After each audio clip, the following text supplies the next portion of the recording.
Who is ready to talk about slope? This will be assignment number 18, the slope of a line. It needs to be said that not all graphs are lines, but the concept of slope is relevant if your graph happens to be a line, and we'll get deeper into how to identify that.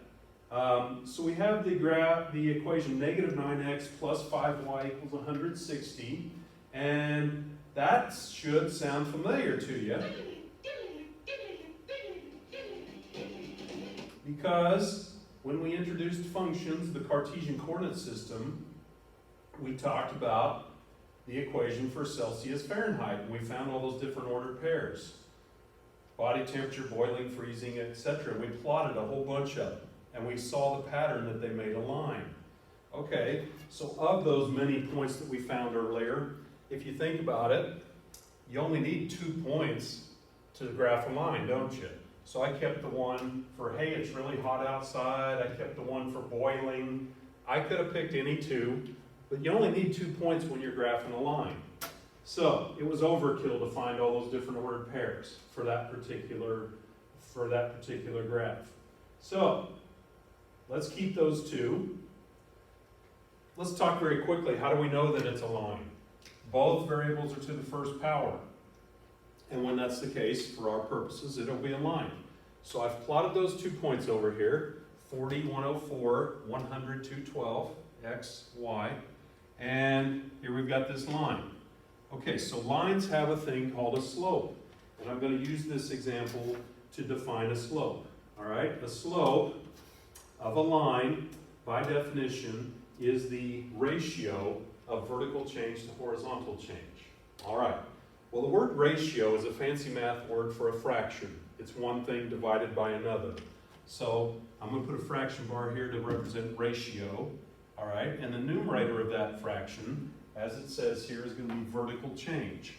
So if you think about it, here's the idea. When we move from this point to this point, we could describe that as how far we traveled vertically, how far we traveled along the y-axis.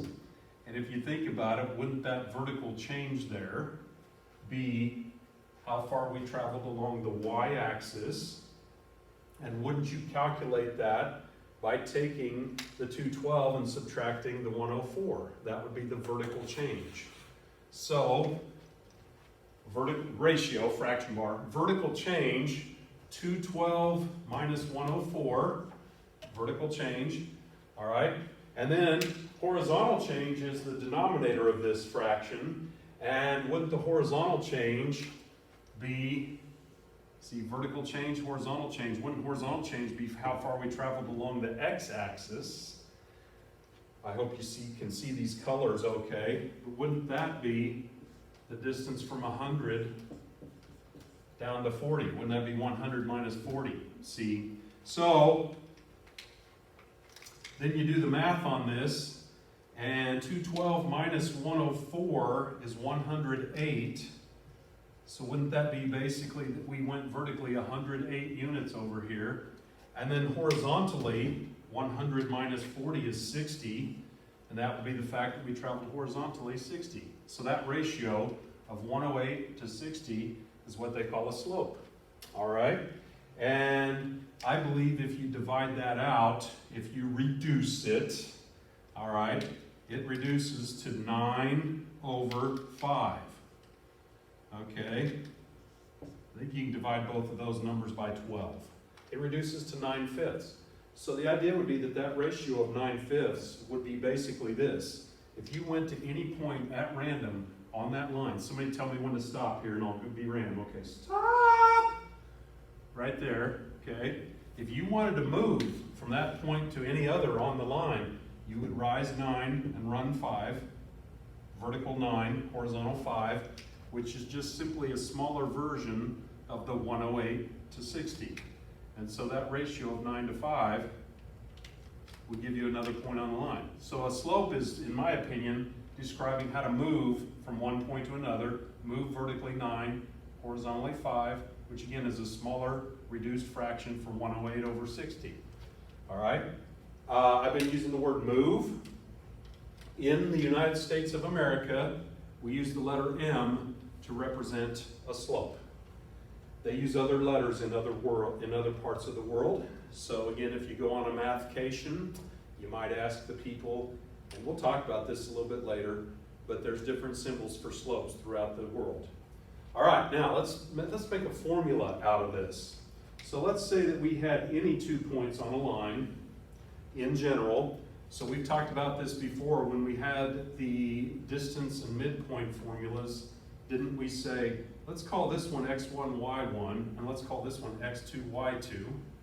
Okay, so if you look at this, wouldn't the vertical change be the difference in the y's, which would be y2 minus y1 over, and then x2 minus x1. So in the notes that were given to you, that is indeed, if you have your 2 ordered pairs, x1, y1, x2, y2, that would be the general way of finding a slope, is vertical change, the distance between the y's over the horizontal change. See, this is putting these words into action. Ratio is the fraction bar, vertical change is how far we traveled on the y-axis, and horizontal change is how far we traveled on the x-axis. So there you go, that's a quick description of slope. It's a very simple concept. It's really important moving forward. There's people who think it's called M because of a French word, monter. I don't know that that's necessarily true, but there you go with that. Very quickly, a couple of applications of this. In construction, often they will describe the steepness of a roof with a slope, rise over run, people will call it. And for example, I am told, I'm not in construction for a good reason, but sometimes a carpenter will refer to a roof as a 412 roof, which means there's a 4-inch vertical for every 12 inches of horizontal, and that would have a slope of 4 to 12, 4 over 12, which would reduce to 1 over 3. So that's one example of that. Another example that I'll share with you quickly, I hope this works. I think this is a link to a website. If it blows up in my face, okay. It blew up in my face, never mind. Okay, but wheelchair ramps, that's another example of a slope. So, you know, a wheelchair ramp can only be a certain steepness. So anyway, that's my best shot at showing you slope. So I hope you enjoy a little bit of The Sloper by Steve Mather. Ask your grandparents. Some people call me the space schoolboy. Yeah. Some call me professor of numbers. Some people call me Leibniz, 'cause I speak of the calculus I love. People scoff about me, baby. Say I'm dividing long, dividing long. Well, don't you worry, baby, don't worry. 'Cause I'm right when I'm done. 'Cause I'm a grapher, a deriver, I'm a prover, a simplifier. I play mathematics just for fun. I'm a sloper, I'm a solver, I'm a midpoint plotter. I get to solve for rise and run.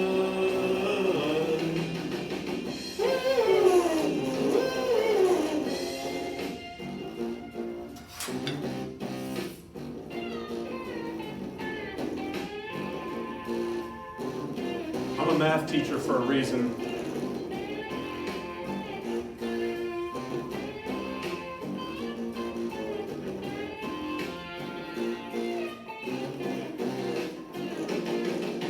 You're the smartest thing that I ever did see.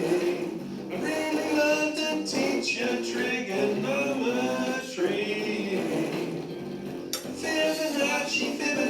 Fibonacci all the time. Ooh, baby, I'll sure slope you a good line. 'Cause I'm a grapher, a deriver, I'm a prover, a simplifier. I play mathematics it's just for fun. I'm a slower, I'm a solver, I'm a midpoint plotter. I sure do want to rise and run.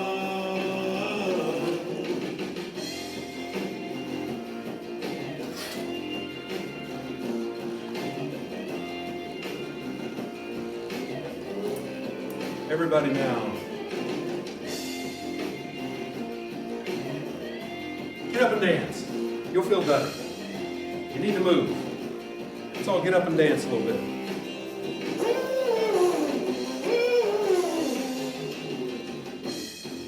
People keep scoffing about me, baby. Say I'm dividing long. Well, don't you worry, don't worry, no, don't worry, mama. 'Cause I'm right when I'm done. You're the smartest thing I ever did see. I really love the teacher trigonometry. Fibonacci, Fibonacci, Fibonacci all the time. Don't worry, baby, I'll sure slip you a good line.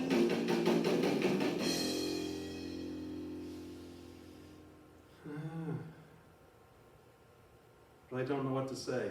Send your money. I miss y'all. Take care.